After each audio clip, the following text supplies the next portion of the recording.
Greetings and salutations once again. Wow, what an episode of X-Men 79 this week, huh?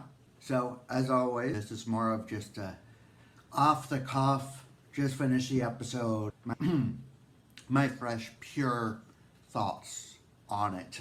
You can expect more detailed analysis and in-depth stuff to come. But for right now, one of the things that I've always appreciated about X-Men, the animated series, is it was really the first animated program aimed at a younger demographic that still held no punches.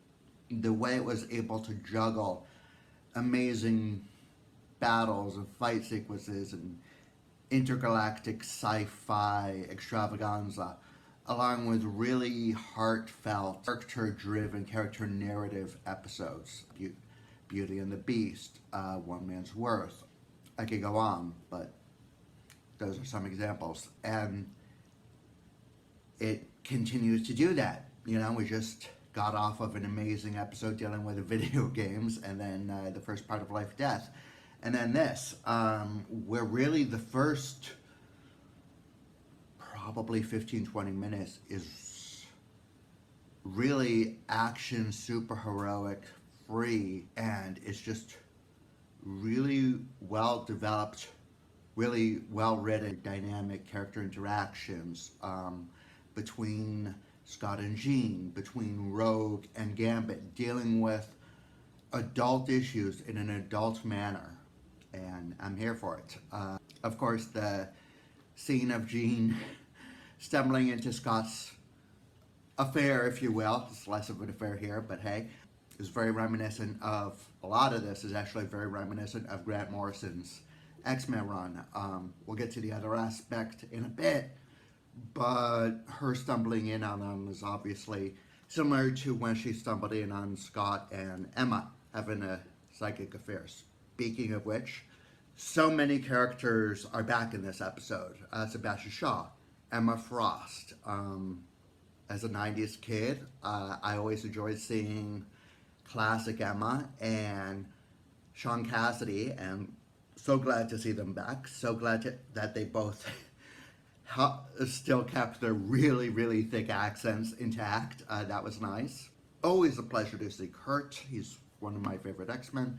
So glad he made it through this, as well as introducing some of my newer favorite X-Men, Pixie, Glob, so many. As a 90s fan, it was cool to see, it was nice to see Trish Chilby. She's a character who's often been overlooked in more recent times. But in the 90s, she was the love interest of Hank McCoy, and so it was nice to kind of see their introduction and little flirtation. As a kid who grew up reading that stuff, it was real. Other things I noticed, when Rogue is telling Remy about her time in the Savage Land, there's a scene of Eric reading a book, and I really appreciated how the writing in the book that Eric is reading, I'd have to go back and pause it, but just from the quick glance we got, seemed to be written in Hebrew. And as a fellow Jew, I realize that's a difficult subject right now, but just as a fellow Jew, I really appreciated that little detail. I felt acknowledged, and it's always nice to feel acknowledged. Also, when they're all in that club and the music starts playing, it sounded so familiar, it took me a bit. I believe they changed the lyrics. Correct me if I'm wrong in the comments below, but that's a cover of an Ace of Base song, right? Ace of Base, not my personal taste, but was huge in the early to mid 90s. Unavoidable, one could say. So that was fun. So, okay, so those are the things I liked. I mean, I liked all of it, let's be clear, but to get to the darker aspects. So, I'm a day late in watching it. Everyone yesterday was a morning, so I knew something major was going to happen. I went into this episode with a lot of trepidation, a lot of not being sure what exactly I was setting myself up for. and a lot of deaths. Magneto being thrown by the Tri-Sentinel straight into the statue of Xavier, toppling Xavier over, I feel will be emblematic of things to come. But also the death of Remy, which I feel conflicted on. On the one hand, that's incredibly sad and stuff. But here's my issue with that. I can't feel too broken up about that because I don't really actually think that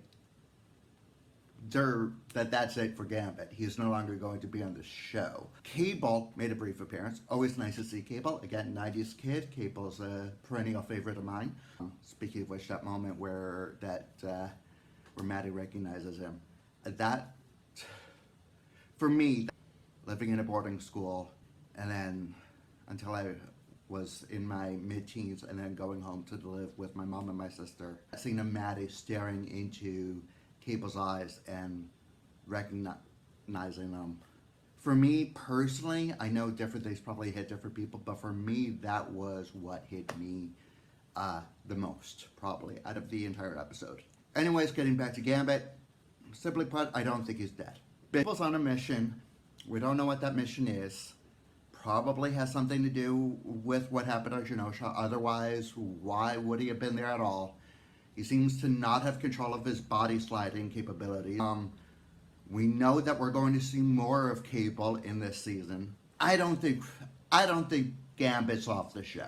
I think he will be back. Whether that means through time traveling shenanigans, this entire event somehow gets undone, or it still happens but Gambit gets saved, or whatever. Things to back this up. We all remember the classic adaptation of the Phoenix Saga, which occurred in the original X-Men, the animated series, and how upset Scott was when he thought Jean was dead, and we all know how long that lasted. And then when you get into comics, man, there used to be this joke in comics that the only characters who ever remained dead was Jason Todd Robin, Gwen Stacy, and Uncle Ben, and Bucky. Those are 4 characters. And each and every single one of them have all come back. Comics, death is a revolving door. Top of which, X-Men in particular, it's a joke in X-Men. Whether you have miracle plants or not, no one stays dead. So, yes, it was touching and it was moving, but in the back of my head, even as I was watching it, part of me was going, okay, so how are they going to undo this? Still an amazing episode. Just, Genosha pre-Tri-Sentinel attack with the fair, and speaking of which, so many cameos, which again, I will break down on my Instagram account, so stay tuned for that. But, yeah, it just looked like a really fun place to be. Disney World, but for adults. Anyways, that's it. Probably going to start rambling. So, yeah, from me to you, Excelsior.